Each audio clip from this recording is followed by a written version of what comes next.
You are now tuning in to Lex and RDDC broadcast station, serving up on the double doses for us all. Welcome back, everyone, to the Real Double Dose. This is your host, Lex, coming to you straight from the heart where the talk is real and the vibe is always live. Thank you for tuning in with us, because here, serving a slice of everyday life is what RDDC is all about. For any show requests, feedback, or anything under the sun that you can think of, as always, get a hold of us at Real Double Dose Channel at yandex.com. That's YANDEX.com, and as well as Real Double Dose Channel.blogspot.com, where you can find all the wonderful insights, the links, and so much more, the About Me section, any kind of disclaimers, and etceteras on that page and through the pages, as well as our expert guests, and so much more. And remember to sign up again when everything clears. We know everyone's kind of fearful for your free trip giveaways and your travel vacations for Puerto Vallarta, different places like that. We'll get it open again, okay? We still got to keep hope alive. And as well as your gift card giveaways, thank you for claiming those and all your support. If you're not tuning in by now from these stations, which we see is TuneIn, Stitcher Radio, Spreaker.com, Blueberry.com, Spotify,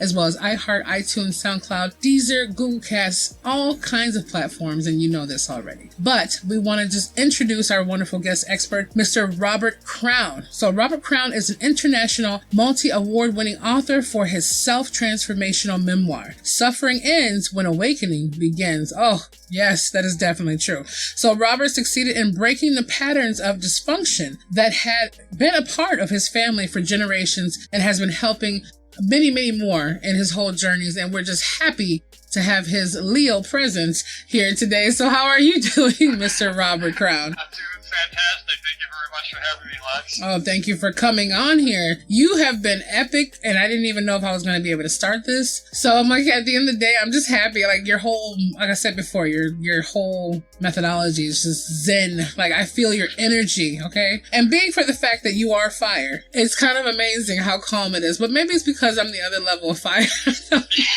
You're not trying to put my fire out. You're just zenning with the fire here. So how's everything going for you, my dear? Everything is going fantastic. Yeah, just trying to maintain a higher vibration for all madness right now. Yeah, it is a lot of madness. A lot of madness on here. I mean, how does that, as far as, have you found it more difficult to kind of get your vibration together with all the corona? No, not really. I think for my family, I just try to, we try to help each other just stay in check. Sometimes if I get online and, I can start feeling my energy sucking down, I'll get off and just do something, go to a happy place and elevate my vibration. But yeah, you got to just make sure that that vibration stays up there. Yeah, exactly. At the end of the day, I often wonder how, well, I don't even know. I'm like, I try to see if my vibration can stay up, because I'm like, I have to almost check myself, where I'm like, what's happening? What's going on? I'm feeling a certain type of way right now. What is the problem here? Yeah, I definitely know that one. So how did your whole journey begin as far as you being able to get your book, like in your book when you were speaking about it, like different kind of things that happened throughout your life to like put you on this journey, your childhood and so much more, like the thing that impacted you the most to kind of turn that extra switch to your vibration? They kind of helped me get out of everything. Yeah. Well, I think probably in 2007 when I became homeless with my wife and 4 small children was really kind of the turning point. It wasn't like turning like a little wave runner around. It was more like turning a cruise ship. It was a slow, big turn, but it was turning. But I realized finally in 2007 it made me reflect on why I was homeless. And I realized I would always focus on the negative and what could go wrong instead of the positive and what can go right. A friend of mine gave me that movie, The Secret, to watch for the first time. I watched that, and just from there, I just started realizing that, hey, there's something here that I need to learn, and I just started investigating more and more about myself and about the things that I went through in my past and how to kind of correct and change those things. And then just from there, I just kind of I'm a slow learner, but steadily, make progress to change and elevate myself and find out more things about the world and about myself in order for me to be able to change. Okay, yeah. So, at the end of the day, it's good to be a slow learner, though. In different kind of ways. You felt like it helped you more or held you back? Well, yeah, it did help me because it gave me some time to study and to figure things out. But at the same time, I thought it was a little bit too slow.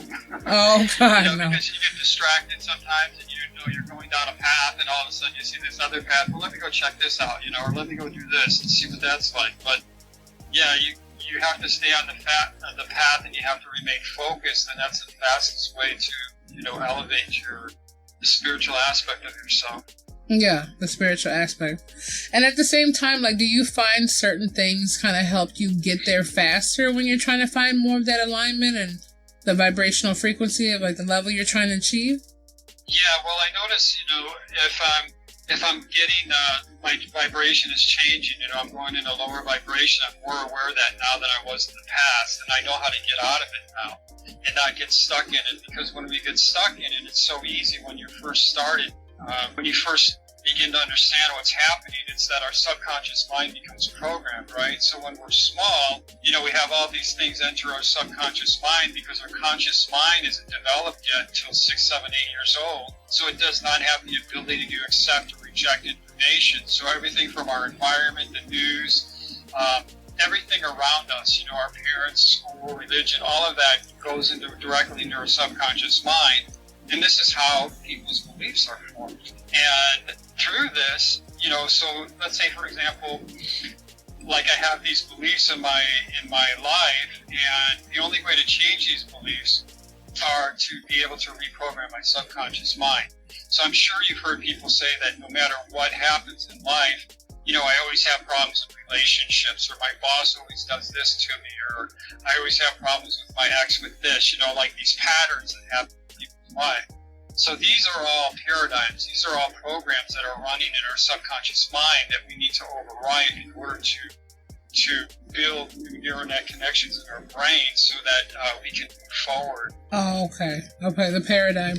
A lot of people say that they get stuck in the paradigm and they feel like they don't know how to shift or shake themselves from that. And you think it's more so a person is just kind of like wanting to stay there because of their comfortability level? Yeah, sure, absolutely. Well, the first thing, that's good that they realize it. That's the first step, right? To realize it, right? To reflect and realize that you're stuck. But it's kind of like when we're stuck here and we step out we're going to say, okay, we're going to change, right? Uh-huh. And it feels really uncomfortable. So we're in this position. I give you a great example of this. It's when my daughter was in Spain. She was studying school, and then she just found out that her student visa was not going to go through after a month studying.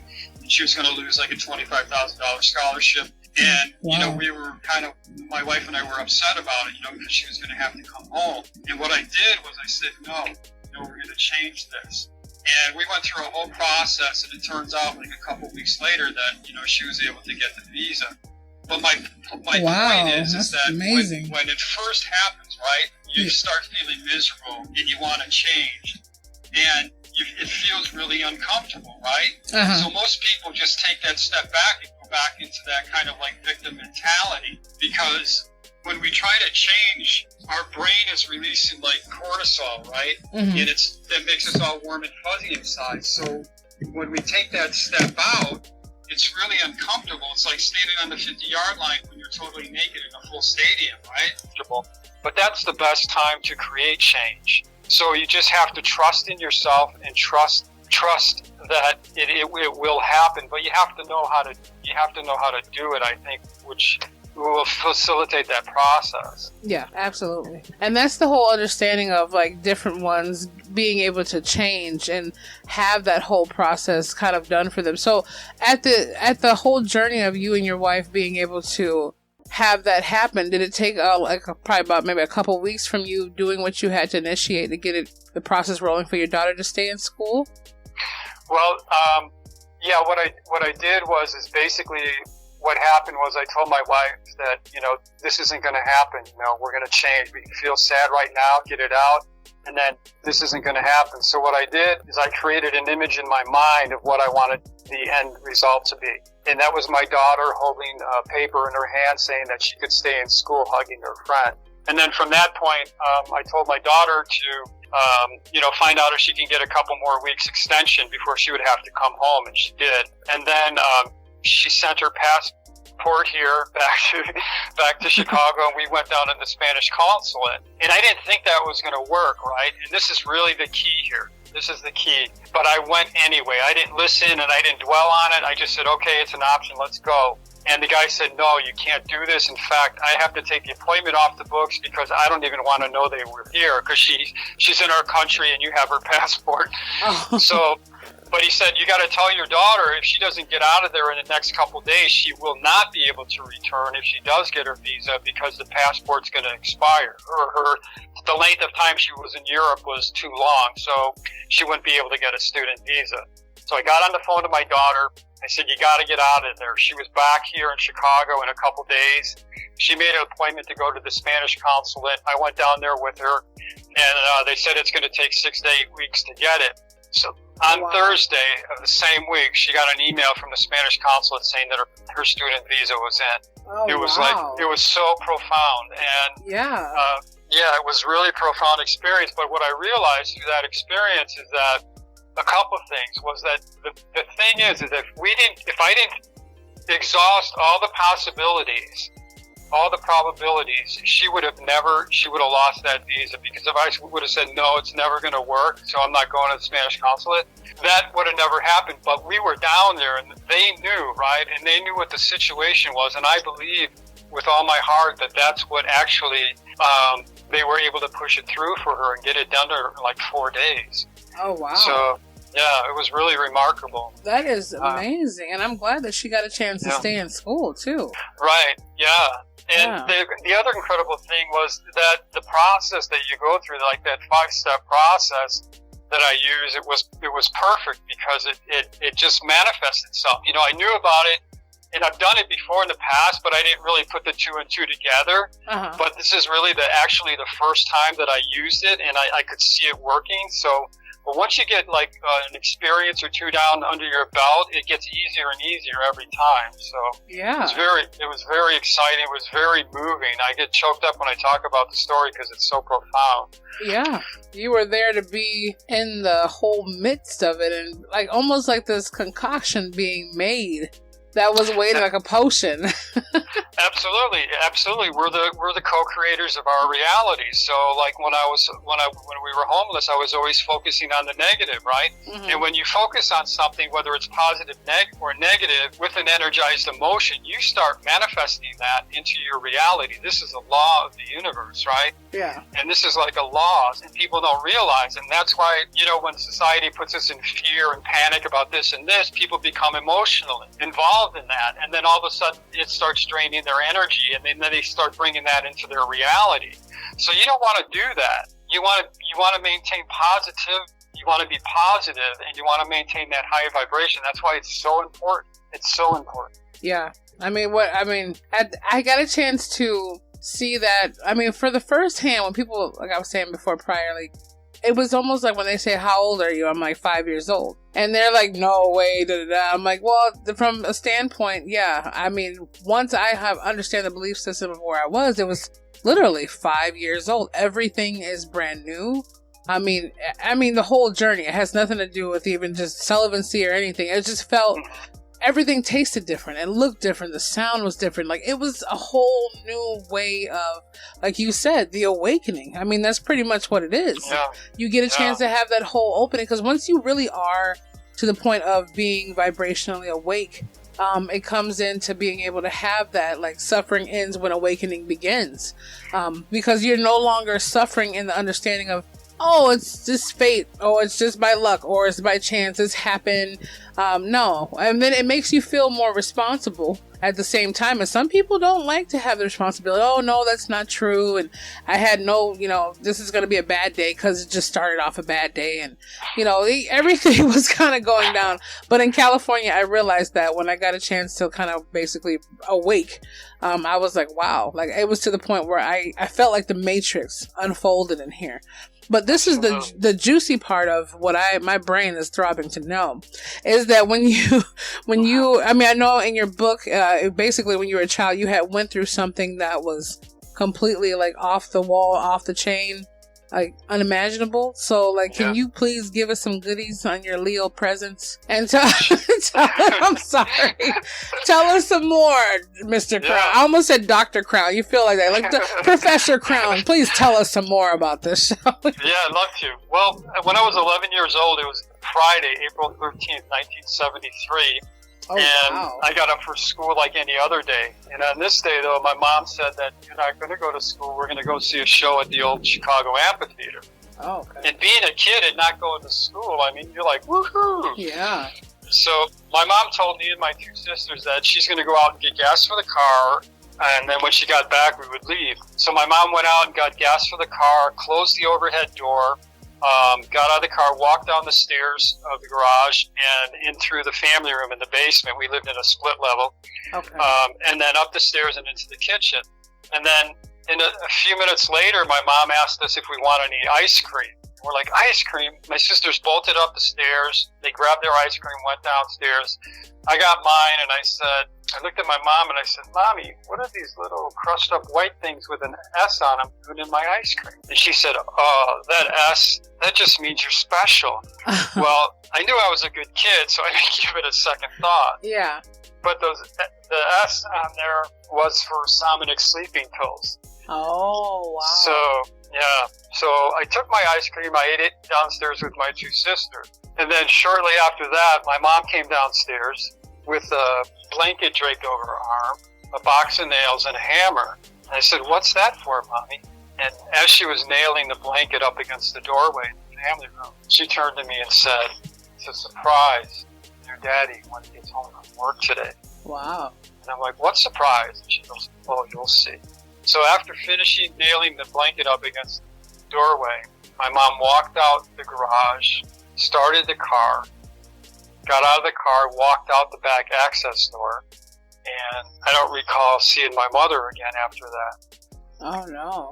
Wow. So I started to feel like woozy and sick from all the carbon monoxide billowing in from the garage. I mean, I could taste the filthy grittiness of it in my mouth, and it coated the inside of my nose, and my eyes were burning. Oh, no. And I called out to my mom, and I said, I think the car's, we can go now, and I didn't hear anything. And then I had this virgin thought come into my head, and it was, this is what death feels like. You are going to die.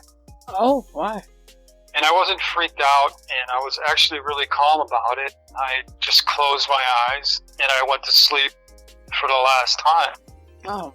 And then I was awakened by this thought, this voice in my head, as clear as you and I are talking right now. And it said, get up and go for the door. Go for the door. Yeah. So I opened my eyes and I just stood up. And at this point, I was intoxicated by the fumes and disoriented.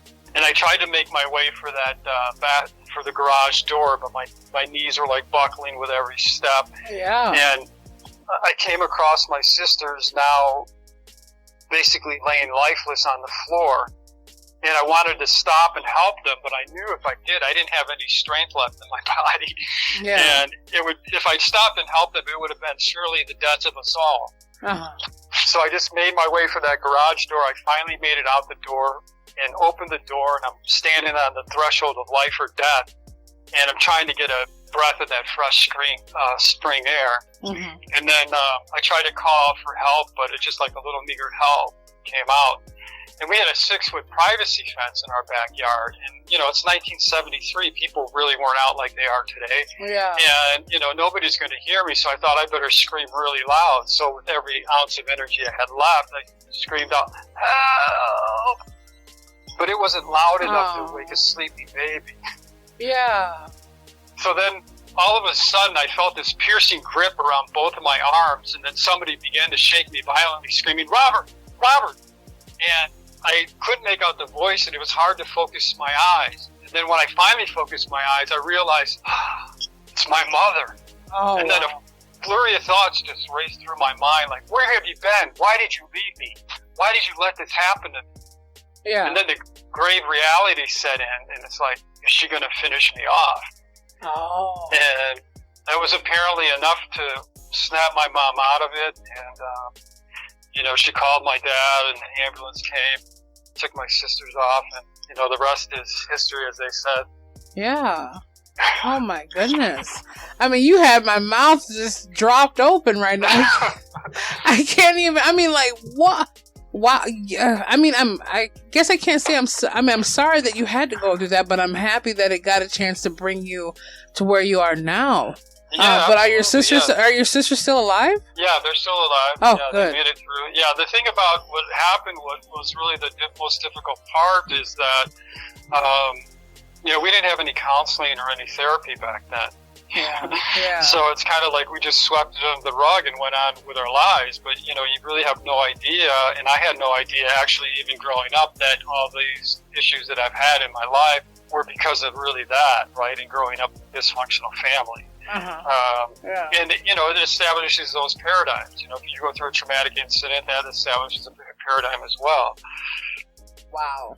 Yeah. I mean, you know what? That would, especially being the mother, the mother is what we all kind of run to for our core, kind of protect me, nurture me, like see the senses of what's going on. And obviously, I know back then when I was told about the era, it's kind of, you really don't, it's kind of more of a hush-hush kind of situation to where you just don't go out broadcasting what was going on, or the things happening that was going on there. So following up with that, it leads to the conclusion of the next question so it says, basically, of understanding it, you had to go through the carbon monoxide, different things like that, the poisoning, trying to make it there, and you finally heard that voice basically yanking you. The universe was like, hey, you're not gone. You're not going to disappear. We need you. We need your sisters. We need you. Get up and get the strength to do what you do. So what led you to be able to want to run away at the teenage year of, 14, 15? Yeah, I think I was 15 at the time, and it was a result. I'm not blaming it on what happened, but I turned into an unruly kid, and I disrespected authority, and, I started getting in fights, and like you said, it's like you don't think of yourself. It's like if your own mother doesn't love you, like who does, right? Yeah. You feel totally unworthy. But, my friend stayed over one night. We decided to take my mom's car out for a joyride. And I was 15. I didn't have a license. I didn't know how to drive. And we ended up totaling the car out. Oh. And I told him that, we were lucky to walk away from that accident. And I told him that, I said, I'm not going home. I don't know how my mom's going to respond. She might kill me, and I'm not going to find out. Yeah, seriously. So right from Barrington, Illinois, outside of Chicago, I hitchhiked all the way down to Daytona Beach, Florida, where I lived on the streets for 3 months. I got involved in drugs, and I was sexually abused a number of times down there. Oh, sorry. But again, everything in our life happens for a reason, right? So It's hard to say at the time, and when we go through things, but like you said, you nailed it, is that, it got you to where you are today, Yeah. So. That's very true. And to piggyback off of that, that's why I tell people too, when I get a chance to tell them, if I could change the abuse from childhood all the way up to my grown, I could say, yeah, of course I would want a different route, but it would not have gotten me to the highest peak of where my journey is vibrationally. I don't believe that it would have, because some of the things we look at like, oh, that's pure torture, but life is not supposed to be easy. And at the same time, you have to be able to experience some of the most heinous or craziest things in order to come at your greatest peak. Unfortunately, it has to be some of those things, but it definitely gets you there. In a different mannerism, as far as that goes. But at the end of the day, so when you were out there for 3 months, did you get a chance to kind of find your way to sleep over here, or kind of how did you eat, and how did you kind of get through any food shelters or anything? Well, no, I did a little panhandling. I stayed with this guy, this bunch of druggies, like your typical 70s, long-haired, greasy hair, skinny, druggie household. I think it was in, some part of Florida outside Daytona. I don't remember the city exactly, but I panhandle, I played pool a little bit. I used to, come home from school and play pool for a while, and I got a little good at pool, so I was able to make a little money that way. But, that's it, selling drugs down there, selling pot down there. I made money doing that, and, so that's basically about it. And after about 3 months of that, I had enough of it, Yeah. I aged about 20 years down there. I feel like, yeah, from having that much of a stressful life, yeah. I mean, Yeah. from what did you do at that turning point once you said, okay, I'm done with this? What happened on the next level from that? Well, from there, my mother picked me up from the airport when I got caught on the bridge in Jacksonville by the police, and they flew me back home. And I told her I wanted to go right to high school. I wanted to go to high school that day. I wanted to try to get some normalcy back in my life. And when I got there, I just felt like, man, this is like these people, the way that they were acting and treating, like after what I went through, I just thought it was like so beneath me. It's like, I don't need this. But I did that. I just tried to straighten my own self out. It was difficult. My mom locked me up in a hospital for a while to try to get me help, but they had no idea what was wrong with me, right? Because she didn't tell them, that she tried to kill me when I was a kid. Yeah. But as being an unruly kid as I escaped from there and just went home, told my mom I wasn't going back. Yeah, so then I just tried to, focus my mind a little bit more and concentrate. I met a girl later on when I was 19, and my life started to calm down. I fell in love for the very first time. Ooh. And, then one day we decided, my best friend called me and said, you guys want to go up to Wisconsin? And I said, yeah. And then as soon as I went to ask Carol, like the whole room, the vibe in the whole room changed. It's like this really eerie feeling came over me, like something terrible was going to happen. Really? Yeah, but we decided to go up there anyway. And we went up in this parent station wagon, and then Carol and I sat in the back seat. I was behind the passenger, or the driver, going up there. We had another co-worker with us. And we decided to come back from Wisconsin earlier that night. We went up to a bar, and we wanted to avoid all the drunk people on the road. And when we decided to leave, we were looking for Carol. We couldn't find her. And everybody was looking for her, and I went outside, and I could see her standing by the car in the distance with her head down and her beautiful strawberry blonde hair covering her face, and her hand on the door handle, sitting where I was sitting behind the driver. And that eerie feeling came over me once again. And on the way home, we're only a few miles away from home. This driver pulled up next to us on the highway and swerved into our lane once, and we missed him, and he swerved again, and we went flying over the grassy median and into another car, and we were T-boned, and Carol was killed. And my best friend was killed too. Oh, no. Oh, God, I'm sorry. That made me clench my chest. Ooh, I'm so sorry. Wow. Goodness. It's okay, and it's like it was a tough time after that. I had survivor's guilt, and I was suicidal, and I was going to kill myself, and I had these pills. I dumped out the bottle of pills in my hand from a prescription I just got, and then I started thinking about Carol and everything that had happened. Yeah. And the conclusion I came to was that she knew that night what she was doing. She knew that she was going to save my life. Yeah. That incident actually kept me going for many, many years to try to find my purpose. And I think when I wrote my book, it all kind of came together. Yeah. I mean, if that's not motivation to write a book, I don't know what is. Hello? Yeah. That is, my goodness, I feel like I'm having an Oprah life chapter right now. I mean, I don't even want to let you go. I feel like this right here is my YouTube, my TV, my HBO. Like, this is my, don't even know. Make it happen, Lex. Come on, you know what? It is going to happen, Robert. We know that. Okay, they already wanted to put me on the Oprah magazine later on this year. Let's hope the coronavirus gets out of the way so we can I'm going to be like, Mr. Leo Robert Crown, please stand up. Like, let's go. This right here, you hear people's stories, right? But this right here is like, it has me to the edge of my seat. Like, to the point where I almost feel like I'm going to fall down. And I'm hoping that the equipment that he has is on here. So look, fans and people who are downloading this will make it right. Okay, so this is my fault. My jaw is hanging down, and I can't.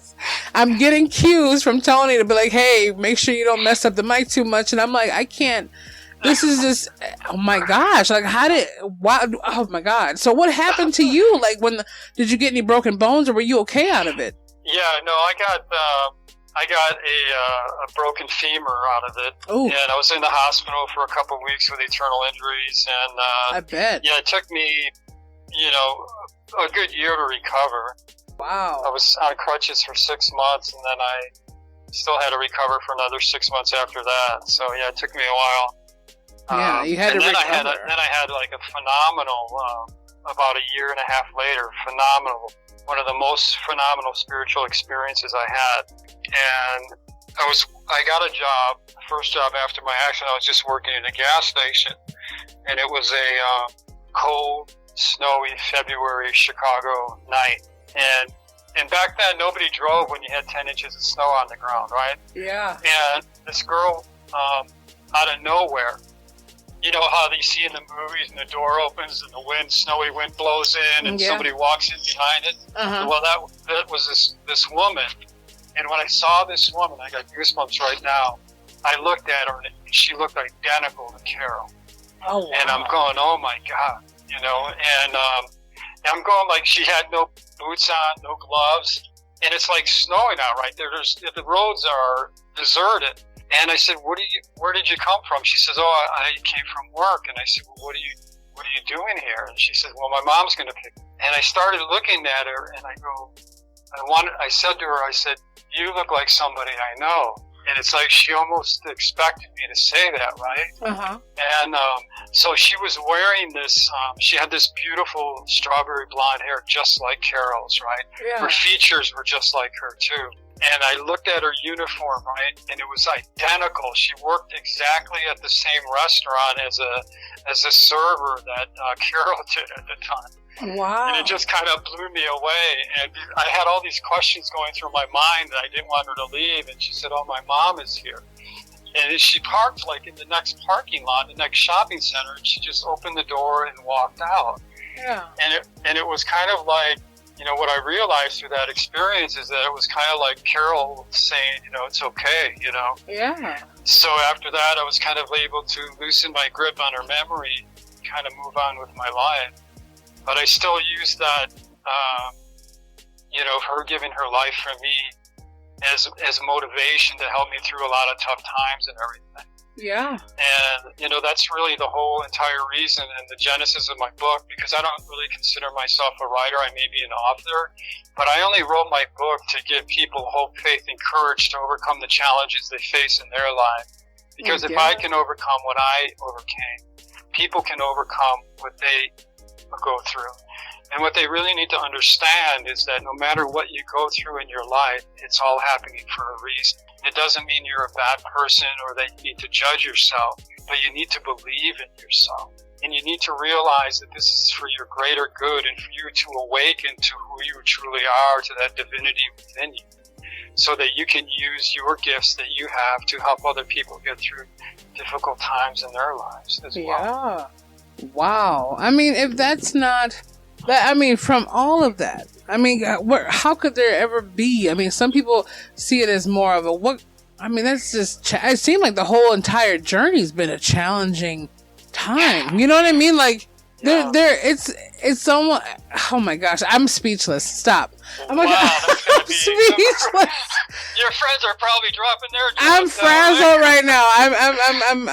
I love being the host, don't get me wrong, but I want to sit back sometimes and just literally get in, like, oh my gosh, my brain is going through like a million things right now. And I'm picturing Carolyn, and I'm picturing how she looks in that parking lot.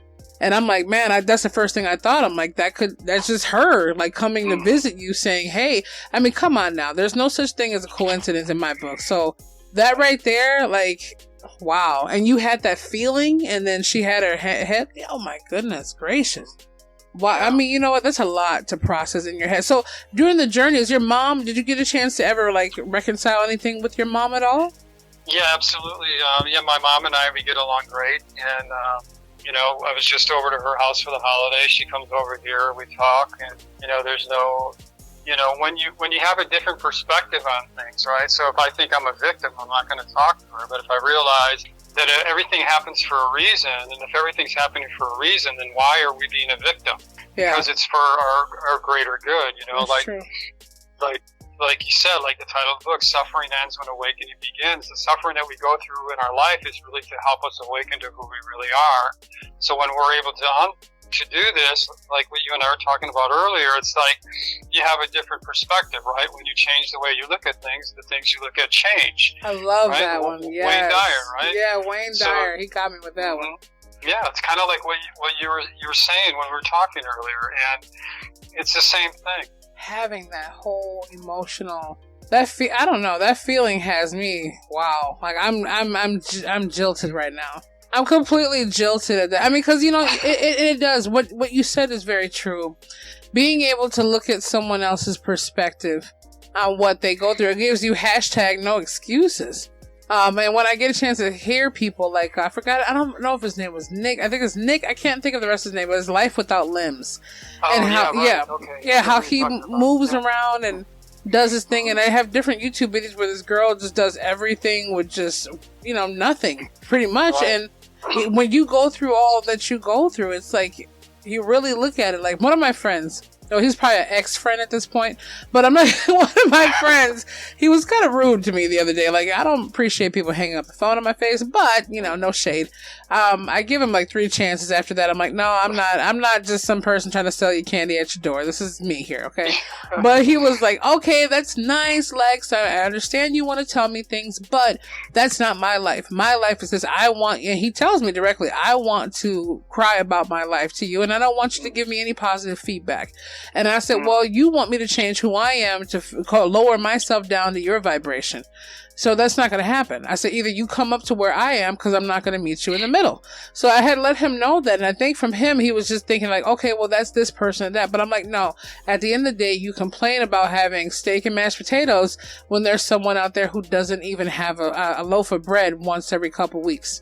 So, I mean, I kind of have to look at the flip side of that. And he finally understood it, but he still wanted to do that. But hearing and actually being a part of it, I was visualizing everything that you were saying. So I'm like, make sure I snap out of it when it's time for the next one. Because I was seeing it all. I was seeing the car. I was seeing it all. Like, I felt like I just was in a movie. I kid you not. Like, a real movie. I'm like, and I tell people, these movies come out here, we don't know. Like, 99% of it, look, it came to fruition. So something happened. But that right there, like, man, it wow. I just can't even imagine how much that is. And I'm glad that you got a chance to kind of connect things with your mom and get that relationship going on with her. So in your shifting process of everything happening to your mindset, to your spirit, your vibration, did it start leading you more into the mindset to the vibration? Or did you just say, hey, this is something I'm going to learn more in a journey with myself from that process after, you know, everything had passed when you got a little bit older in life?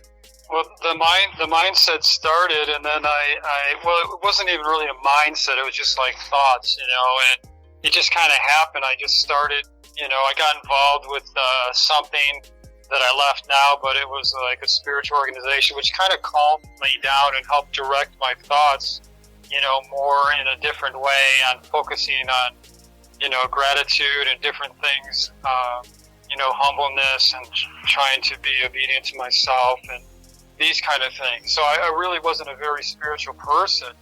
So, but and then once I was in that, then I started learning and doing research on my things because on other things, because I noticed that things in the world that were going on, they didn't make sense to me. I mean, a lot of things didn't make sense. Religion didn't make sense to me.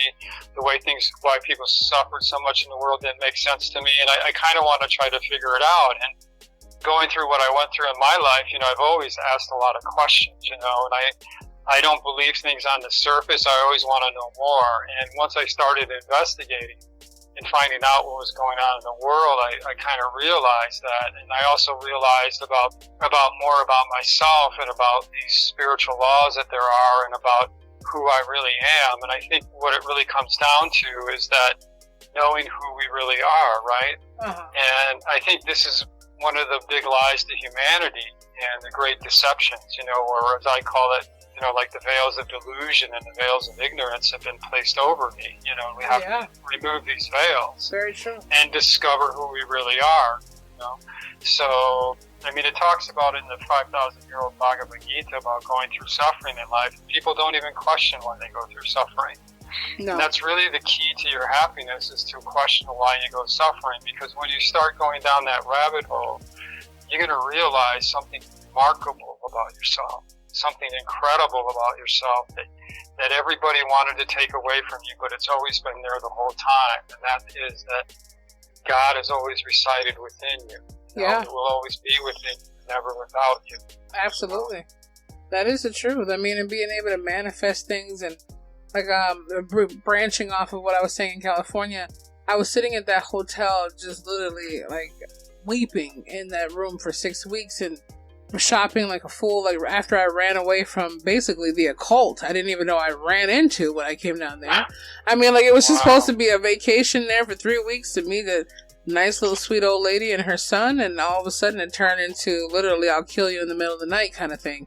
And he was, literally he was telling me, not only did what he served, but they tell you the truth once you're 2,000 and some odd miles away from where you only know that.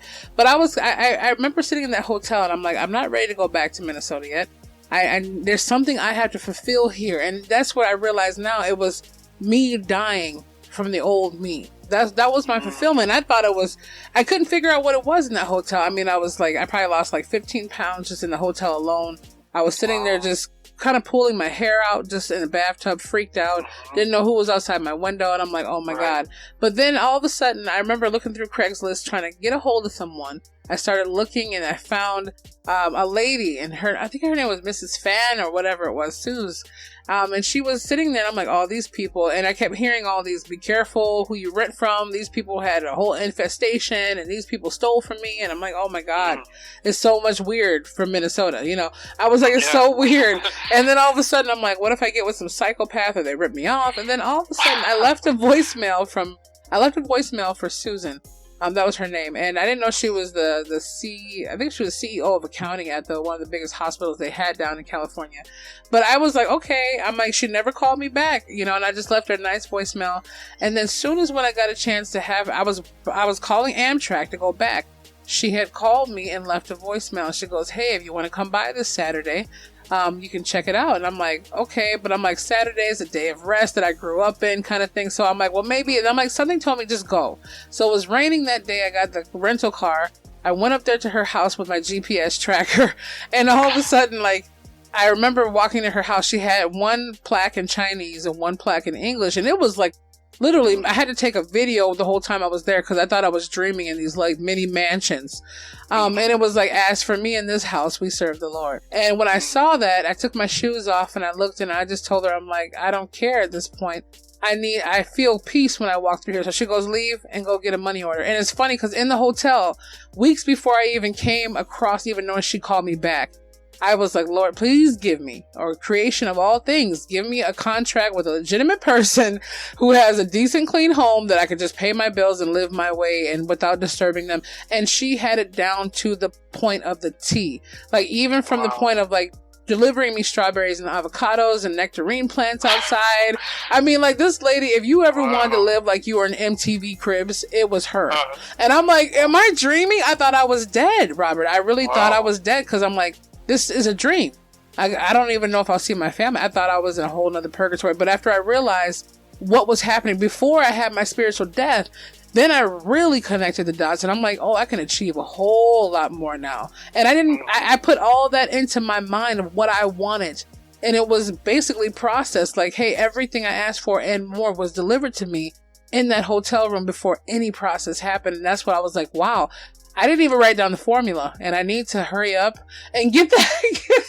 It was that feeling of crying and wanting and needing, and I was putting so much emotion on what I wanted. Right. It just manifested. Yeah. Yeah, absolutely. That's an incredible experience. Yeah, you nailed it. The emotion, right? You were putting so much emotion into it, and that's what brought it into fruition. That's what made it manifest in this reality. Yeah. That's that's a great experience. Yeah. Yeah, I mean, I felt so weak. Yeah, thank you. I just felt now when I do it, because I'm like, why isn't things working out? And I'm mad at myself, more frustrated now because I know what happened before. And I tell people when I got back to Minnesota, I'm like, you're humanizing me. And they're like, no, you're Lex the goddess. I'm like, yeah, I can speak through the transmission of what speaks through me. But as far as my core, I need to get that more rock solid because I was able to manipulate electricity. I didn't realize that later on, but I mean, it was to the point where Sean and some of the other people would come down from the engineering school and he would be like, do you know every time I've been documenting, you would come in here, the lights would alter. And then when I came back to Minnesota, the lights would blow. It was so weird. My frequency was so high. I was kind of like, oh my God. I was like, I don't even know what I have. I'm like, oh, cool. I could be a superpower, you know.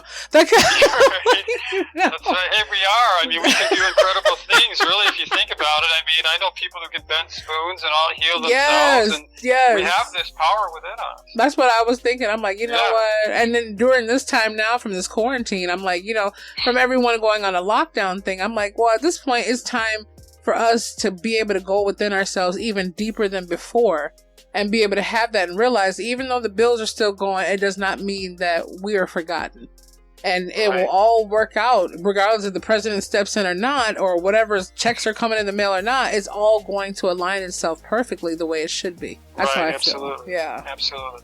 Well said. What is it? Weeping may come in the night, but joy comes in the morning. That's what I had to keep in my head. I had to keep that in my head. My mom would tell me in California on the phone when I gripped to her for life before all that happened. She was like, you know what? Perfect love casts out all fear. And I was like, okay, Mom, I don't want to hear that. I'm fearful, you know.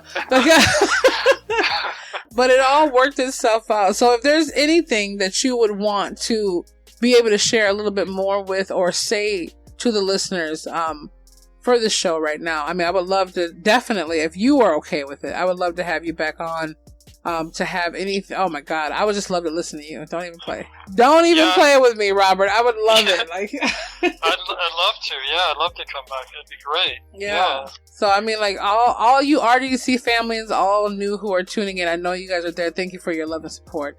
I just want to say that, like, I know they're probably going to be gripping on their seats right now because I was like, tell me more. Like, my head got, discombobulated in a good way.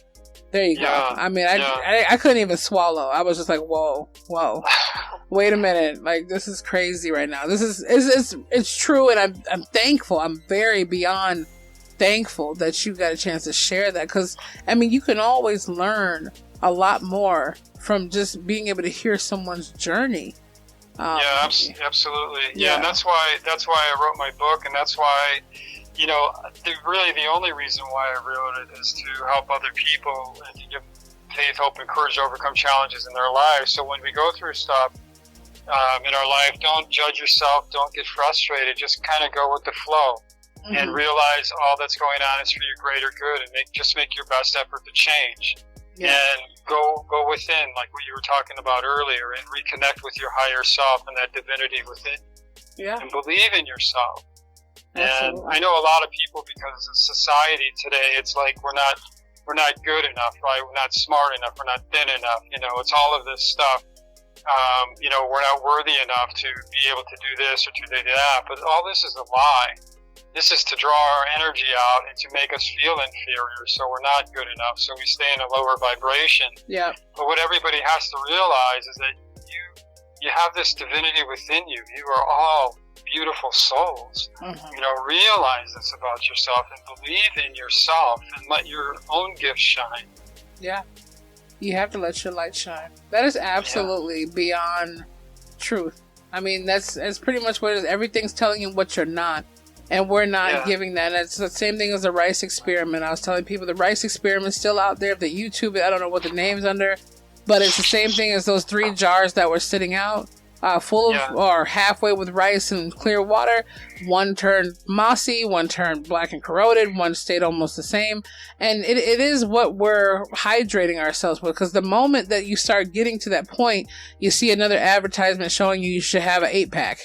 The moment that you get to that point, you start seeing someone say, oh my God, I would never eat a burger. I should be going to a vegan restaurant. You know, like something like that, to where it makes you always feel inadequate. And then you have to deal with so many different lives. You have your work life, you have your personal friend life, you have your personal family life, you have your me time, and it's kind of like you're constantly living 5 different personalities at any given time. Or how you deal with a stranger walking up to you is completely different from your buddy for 5 years.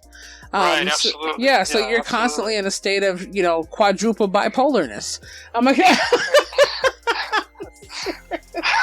it comes to that point where you're just like, man, I just have 5 different episodes right now.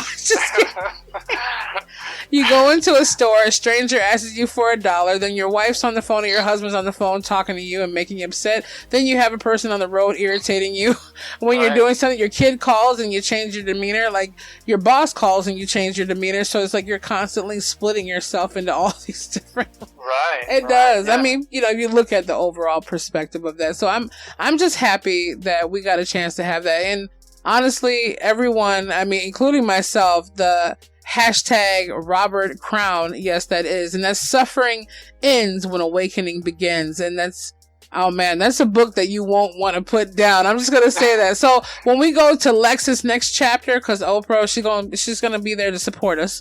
I'm just saying, we're putting that hashtag out there in the universe. But when we have that, we need to have you on the stage, like just literally having that kind of deep rooted Leo and Aries kumbaya moment. We're going to have that. That'd be awesome. Yeah, I would look forward to that. Yeah, it's going to be, we claim it. We claim that. That's going to happen to us this 2020. We're going to be sitting there on a platform to the world, giving our stories and our journeys so that people can understand their story to their journey and make it be the next virus of infectious positivity and moving forward. Because if we got a chance to really penetrate each other's membranes, quote, like that, the way this is going, that's, imagine how successful we'd be.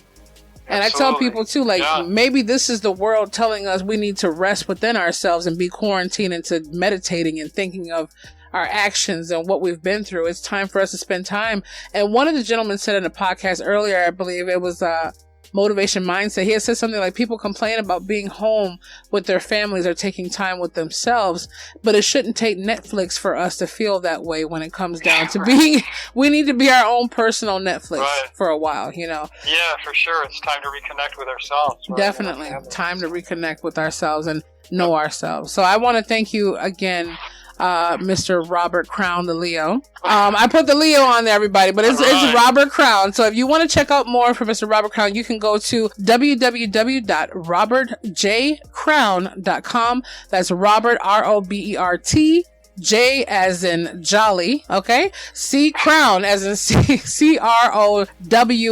Wear your crown very high in your head because we are all majestic beings on this earth. And just for any other further ado, if you want to find out more information and the wonderful links and so much more, and to get the book For the Suffering Ends When Awakening Begins, you can also check that out on his dedicated blog spot page at realdoubledosechannel.blogspot.com. Once this airs and everything else goes smooth, hopefully everything went great with the audio, even better for the live stream and the downloads. I'm sorry, but we get our tech to get everything together. But Robert, thank you for being here with us, and you're amazing. And I pray and I hope that we can hear from you again and have you on here, because I will be the first one with popcorn. Okay.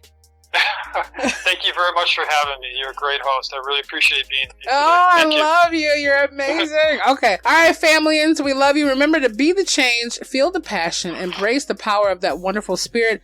Don't let anything get you down. And remember, like Robert said, and I'm saying, you are enough. So we love you, and we'll be back with you very, very, very soon.